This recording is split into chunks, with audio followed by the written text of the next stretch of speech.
Hello and नमस्ते students. आप देख रहे हैं निर्वाण फिजिक्स और मैं हूं आपका टीचर एंड दोस्त कमल। जो आज का हमारा टॉपिक है that topic is based upon Gauss theorem. तो गॉस थ्योरम एक इंपॉर्टेंट टॉपिक है इलेक्ट्रोस्टैटिक्स का, क्योंकि इस टॉपिक की एप्लीकेशन आपको डायरेक्ट पेपर में दिखेगी, डायरेक्ट क्वेश्चंस आपको पेपर के अंदर शो होंगे। ठीक है, तो जो गॉस थ्योरम है उसकी स्टेटमेंट क्या है आप देख सकते हैं। Total flux through a closed surface is 1 by epsilon naught times the net charge enclosed by the closed surface. So assume कर लो आपके पास एक चार्ज है Q नॉट जो कि किसी भी क्लोज्ड स्फेरिकल सरफेस के अंदर बंद है। ठीक है, अज्यूम कर लेते हैं, ये मेरी थोड़ी शेप चेंज कर जाएगी तो कोई ना, इसको स्फेरिकल मान के चल सकते हो। वैसे स्फेरिकल लग नहीं रही है, कोई बात नहीं, इसको स्फेरिकल बनाने की कोशिश करते हैं। ये स्फेरिकल बन गई, अब थोड़ी सी स्फेरिकल बनी है। ओके, तो ये आपको पता है, हम मान के चलते हैं कि जो हमारा क्यू है, क्यू नॉट है, वो एक पॉजिटिव चार्ज है। तो इस पॉजिटिव चार्ज के कारण जो फ्लक्स रहेगा वो हमेशा आउटवर्ड रहेगा, बाहर वाली डायरेक्शन में। जैसे कि मैंने आपको लास्ट वीडियो में समझाया था, ये हमेशा आउटवर्ड रहेगा इस तरह। ओके स्टूडेंट्स, तो ये आपको समझ लग रही होगी चीज। तो हम क्या करेंगे, हम इस पॉजिटिव चार्ज के कारण इस क्लोज सरफेस में से कितना फ्लक्स बाहर को आ रहा है वो कैलकुलेट करेंगे। अगर हम खुद ब खुद कैलकुलेट करने बैठे तो वो बहुत लंबी प्रोसेस है, तो उसको शॉर्ट करने का तरीका हमें गॉस ने दिया था। गॉस ने सिंपल बोला कि कोई भी इलेक्ट्रिक फ्लक्स है और वो किसी भी चार्ज के कारण है, किसी भी चार्ज के कारण, तो वो हमेशा उसको लिखने का तरीका हमारे पास है। दैट वे इज, फ्लक्स का फॉर्मूला देख लीजिए, फ्लक्स का फॉर्मूला होता है phi is equals to E vector dot ds vector. यहां पे मैं इंटेग्रल के साथ ये सर्कल लगा रहा हूं। ये इंटेग्रल के साथ सर्कल का मतलब है कि ये सरफेस क्या है, क्लोज्ड सरफेस है। तो इसकी वैल्यू जो रहेगी वो रहेगी हमारे पास equals to Q naught over epsilon naught. Okay, this is the statement of Gauss theorem. इसको हम मैथमेटिकल स्टेटमेंट बोल सकते हैं। ओके, थ्योरी की फॉर्म में तो ये आपके सामने लिखी हुई है, सिंपल। अब हम करने जा रहे हैं एप्लीकेशन। तो सबसे पहली एप्लीकेशन है इनफाइनाइट चार्ज्ड वायर। तो इनफाइनाइट चार्ज वायर के कारण जो इलेक्ट्रिक फील्ड हम कैलकुलेट करते हैं यूजिंग गॉस थ्योरम, उसका फॉर्मूला हमारे पास बनता है E is equals to lambda divided by 2 pi epsilon naught R। यहां पे जो लैम्डा की वैल्यू है, लैम्डा हमारे पास होता है dq ओवर dl और R आपका डिस्टेंस है। ओके, तो अगर इसको वेक्टर फॉर्म में लिखना है तो वेक्टर फॉर्म में बनेगा हमारे पास E vector is equals to lambda over 2 pi epsilon naught R n cap. n हमें डायरेक्शन बताता है। ठीक है, n हमें क्या बताता है, डायरेक्शन बताता है। तो अगर मान लो लैम्डा पॉजिटिव है तो जो हमारा n कैप रहेगा वो हमेशा आउटवर्ड रहेगा, बाहर को रहेगा। मतलब इलेक्ट्रिक फील्ड हमारी वायर से दूर की तरफ ट्रेवल कर रही है। तो अगर लैम्डा हमारा नेगेटिव है तो एन कैप क्या रहेगा, टुवर्ड्स द वायर। टुवर्ड लिख लो या इनवर्ड लिख लो, बात सेम ही है, टुवर्ड्स द वायर। ठीक है, मैं रिप्रेजेंट भी कर देता हूं। मान लो आपके पास ये पॉजिटिव चार्ज है वायर के ऊपर। ठीक है, तो इसके कारण इलेक्ट्रिक फील्ड आउटवर्ड रहेगी इस तरह बाहर को। बट अगर दूसरी तरफ आ जाओ, आपके पास वायर है जो कि नेगेटिव चार्ज वाली है, तो उसके कारण इलेक्ट्रिक फील्ड क्या रहेगी, इनवर्ट रहेगी इस तरह। ठीक है स्टूडेंट्स, तो इसकी एप्लीकेशन हम न्यूमेरिकल की फॉर्म में समझेंगे और ये आपके पास फॉर्मूला बन रहा है E is equals to lambda over 2 pi epsilon naught R, और ये वेक्टर फॉर्म में हो गया। तो जो हमारी सेकेंड एप्लीकेशन है दैट इज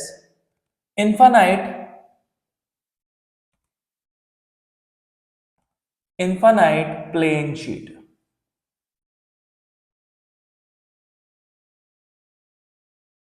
ओके स्टूडेंट्स, तो इसके कारण जो हमारा फॉर्मूला बनता है इलेक्ट्रिक फील्ड का, वो आपको मैं डायग्राम की हेल्प से समझाता हूं। आपके पास मान लीजिए एक प्लेन शीट है जो कि इनफाइनाइट है। इनफाइनाइट कैसे रिप्रेजेंट करेंगे, इसको आगे एक्सटेंड कर दो ऐसे इंफिनिटी तक, इसको इधर को एक्सटेंड कर दो इंफिनिटी तक, इसको इधर को एक्सटेंड कर दो इंफिनिटी तक, इंफिनिटी इंफिनिटी इंफिनिटी इंफिनिटी। तो वही चीज हो गई, इंफिनिटी तक हमने रिप्रेजेंट कर दिया। अगर मान लो इसके ऊपर चार्ज पॉजिटिव है, पॉजिटिव चार्ज डिस्ट्रीब्यूटेड है इसके ऊपर, तो इसके कारण इलेक्ट्रिक फील्ड हमेशा रहेगी बाहर को, या दूसरी साइड भी होता तो वो उधर को रहेगी इलेक्ट्रिक फील्ड। दूसरी तरफ आ जाओ, आपके पास इनफाइनाइट प्लेन शीट है जिसके ऊपर चार्ज क्या है, नेगेटिव है। ये रहा इंफिनिटी इंफिनिटी इंफिनिटी इंफिनिटी, ये भी इंफिनिटी, ये भी इंफिनिटी, चलते रहोगे इंफिनिटी। ओके, थोड़ी सी इंफिनिटी खराब हो गई, इसको चेंज कर लेते हैं। तो मान लीजिए इसके ऊपर चार्ज क्या है, नेगेटिव है, ये लीजिए, ये नेगेटिव चार्ज है। ओके, तो ये नेगेटिव चार्ज के कारण जो इलेक्ट्रिक फील्ड रहेगी वो हमेशा अंदर की तरफ रहेगी, ऐसे दिस थिंग। अगर दूसरी साइड पे चार्ज है तो इस तरह रहेगी। तो ये जो प्लेन शीट्स हैं, इनके कारण जो इलेक्ट्रिक फील्ड का फॉर्मूला बनता है गॉस के अकॉर्डिंगली, उसकी वैल्यू मैं आपको लिख के बता रहा हूं। उसकी वैल्यू हमारे पास है E is equals to sigma over epsilon naught. Vector form में लिखना है तो बनेगा E is equals to sigma over epsilon naught. E vector यहां पे बन जाएगा एन कैप।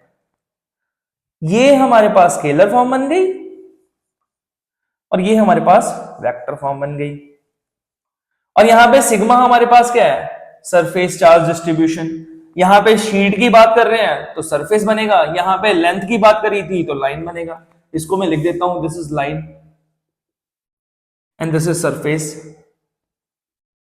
ठीक है, तो सिग्मा की वैल्यू बनेगी हमारे पास dq। अब यहां पे क्या आया था, लेंथ आई थी, तो यहां पे क्या आ जाएगा, dq over ds। This is the value. इसको भी क्लाउड्स के अंदर कर देते हैं, ठीक है, बदलों के अंदर। ओके, तो एक चीज लिख लीजिए बच्चे, देखिए, तो सिग्मा अगर पॉजिटिव है तो एन क्या रहेगा, outward, n cap. N cap मैं बता देता हूं, यहां पे यूनिट वेक्टर है जो डायरेक्शन बताता है। एन कैप क्या है, यूनिट वेक्टर है जो डायरेक्शन बताता है इलेक्ट्रिक फील्ड की, कि इलेक्ट्रिक फील्ड बाहर को जा रही है कि इलेक्ट्रिक फील्ड अंदर को आ रही है। ओके, तो अगर सिग्मा यहां पे नेगेटिव है तो एन कैप क्या होगा, इनवर्ड्स होगा। इनवर्ड्स ले लो या टुवर्ड्स ले लो, टुवर्ड्स द सरफेस। ठीक है, तो ये दो एप्लीकेशन है जिसके बेसिस पे क्वेश्चन आने के चांसेस भरपूर है, गारंटेड है कि एक क्वेश्चन या 3 नंबर का या 2 नंबर का आपको दिख जाएगा। तो इसके अब हम क्वेश्चंस करने जा रहे हो स्टूडेंट्स। आई होप ये आपको चीज समझ लगी होगी। इसके बाद हम न्यूमेरिकल्स करते हैं। तो बच्चे अब हम करने जा रहे हैं न्यूमेरिकल जो कि बेस्ड है लीनियर चार्ज डेंसिटी के ऊपर, और ये क्वेश्चन आपको सीबीएसई 2024 में पूछा गया है। अब आप देख सकते हैं क्वेश्चन में गिवन क्या है, two long straight thin wires A B and C D. मैं दो वायर्स अज्यूम कर रहा हूं, A B and C D, दोनों का कलर अलग लूंगा। मान लो ये आपके पास फर्स्ट वायर है और ये आपके पास सेकंड वायर है। इसको सी डी बोल दो और इसको बोल दो ए बी। अब बोल रहे हैं having the linear charge density 10 microcoulomb पर मीटर। मतलब ए बी के ऊपर लीनियर चार्ज डेंसिटी कितनी है,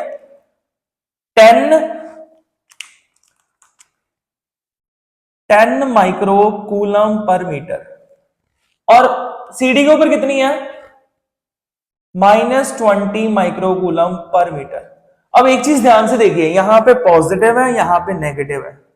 ठीक है, ये दिमाग में रखना। मतलब ये जो पॉजिटिव ये वायर है, ये पॉजिटिव वायर है, और ये जो वायर है ये नेगेटिव वायर है। इसके कारण इलेक्ट्रिक फील्ड हमेशा इस वायर की तरफ रहेगा, इसके कारण इस वायर से दूर की तरफ रहेगा। ठीक है स्टूडेंट, नेगेटिव के कारण उसकी तरफ, पॉजिटिव के कारण उससे दूर। ये चीज दिमाग में रखनी है। पॉजिटिव के कारण उसकी तरफ, पॉजिटिव के कारण उसकी तरफ, नेगेटिव के कारण उससे दूर। ओके, तो they are kept parallel to each other at the distance of 1 metre. मतलब दोनों में डिस्टेंस कितना है, 1 मीटर का डिस्टेंस है। क्वेश्चन को अगर आप डायग्राम की फॉर्म में बना लेंगे तो आपका 50 से 60% क्वेश्चन सॉल्व होता है, क्योंकि सारे कंसेप्ट उस डायग्राम की हेल्प से ही आपको दिख जाते हैं। ओके स्टूडेंट्स, तो 1 मीटर की दूरी पे रखे हैं। Find the magnitude and direction of net electric field at a point mid way between them. Mid way between them, okay, मतलब इन दोनों के मिड में, मतलब 1 मीटर का हाफ क्या होगा, 0.5, यहां पे मान लो दिस इज पॉइंट बी। अब इसको समझने का तरीका देखिए, यहां से यहां तक डिस्टेंस कितना होगा, ये डिस्टेंस कितना हुआ 0.5, यहां से यहां तक डिस्टेंस कितना हुआ 0.5, तो दोनों के दोनों डिस्टेंसेस 0.5 है। अब देखिए आगे क्या चल रहा है, ये है पॉजिटिव वायर और ये है नेगेटिव वायर। अब पॉजिटिव वायर के कारण इलेक्ट्रिक फील्ड इस पॉइंट पे किधर को रहेगी, इस पॉइंट की बात कर रहा हूं, इस पॉइंट पे इस डायरेक्शन में रहेगी, इसको E1 बोल दीजिए, ठीक है। अब ये है नेगेटिव वायर, नेगेटिव के कारण इलेक्ट्रिक फील्ड भी इसकी तरफ ही रहेगी, तो नेगेटिव के कारण इस पॉइंट पे इलेक्ट्रिक फील्ड किधर रहेगी, इस डायरेक्शन में, इसको बोल दीजिए E2। अब आप देख सकते हो E1 और E2 सेम डायरेक्शन में ऐसे है, E1 E2 इधर को है और E1 भी इधर को है, ठीक है, ये दोनों सेम डायरेक्शन में है। तो जब सेम डायरेक्शन में होंगी तो रिजल्टेंट क्या होगा, ऐड होगा। तो हमारे पास इलेक्ट्रिक फील्ड जो बनेगी E एट, मान लो P पॉइंट है, P पॉइंट पे इलेक्ट्रिक फील्ड बनेगी E1 प्लस E2। ओके, अब मैं एक्सप्रेशन लिखने जा रहा हूं E1 का। स्टूडेंट्स हम लिखेंगे E1 की, जो E1 की वैल्यू लिखने से पहले हम E की वैल्यू लिखेंगे। E की वैल्यू लिखने का तरीका है E is equals to lambda over 2 pi epsilon naught R। अब यहां पे R1 की वैल्यू भी आपके पास 0.5 है, R2 की वैल्यू भी 0.5 है। मैं लिख देता हूं साइड पे, R1 is equals to R2 is equals to 0.5 equals to 1/2 इसको लिखा जा सकता है, ठीक है। और लैम्डा 1 की वैल्यू आपके पास है, लैम्डा 1 की वैल्यू आप यहां से देख सकते हैं कितनी है, lambda 1 is equals to 10 micro coulomb पर मीटर, मतलब lambda 1 is equals to 10 into 10 की पावर -6 कूलम पर मीटर। लैम्डा 2 की वैल्यू आपके पास बनेगी, lambda 2 is equals to 20 into 10 की पावर -6 कूलम पर मीटर।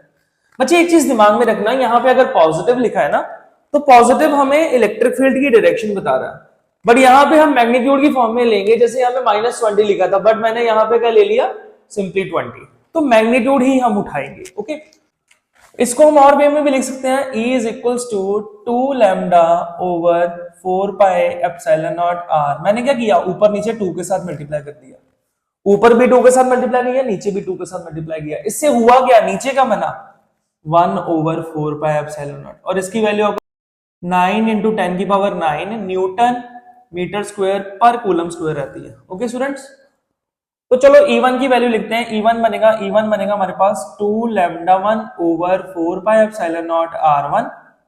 E2 की वैल्यू बनेगी हमारे पास 2 lambda 2 over 4 pi epsilon not R2। अब दोनों आपको पता है रिजल्टेंट क्या है, P पॉइंट पे दोनों ऐड हो रहे हैं, तो बनेगा आपके पास EP is equals to E1 plus E2। ये दोनों वैल्यूज यहां पे पुट कर दो। ओके, तो बनेगा आपके पास 2 lambda 1 over 4 pi epsilon not R1, 2 lambda 2 over 4 pi epsilon not R2। अब दोनों में कॉमन क्या है, 4 pi epsilon not, R1 R2 same है, इसीलिए R भी कॉमन आएगा, 2 भी कॉमन है, तो बनेगा EP is equals to 2 over 4 pi epsilon naught, इन दोनों को मैंने R ही ले लिया, मान लीजिए R ले लिया, तो नीचे क्या आ जाएगा R, अंदर क्या बचा लैम्डा 1 प्लस लैम्डा 2। तो यहां पे हम मैग्नीट्यूड ही उठाएंगे, माइनस साइन ही उठाएंगे। ओके, तो बनेगा EP is equals to 2 1 over 4 pi epsilon naught की वैल्यू 9 इंटू 10 की पावर 9, और R की वैल्यू आपको पता है कितनी है 0.5, नीचे कितना आ जाएगा 0.5। लैम्डा 1 की वैल्यू कितनी थी 10 इंटू 10 की पावर कितना आएगा -6, लैम्डा 2 की वैल्यू 20 10 की पावर -6, ठीक है, 10 की पावर -6 भी कॉमन निकाल लेंगे, तो EP की वैल्यू बनेगी हमारे पास 2 इंटू 9 इंटू 10 की पावर 9 इंटू 10 की पावर -6, दोनों से कॉमन आया, अंदर क्या बचा 10 प्लस 20 30 आ गया, और नीचे क्या बना 0.5। ओके,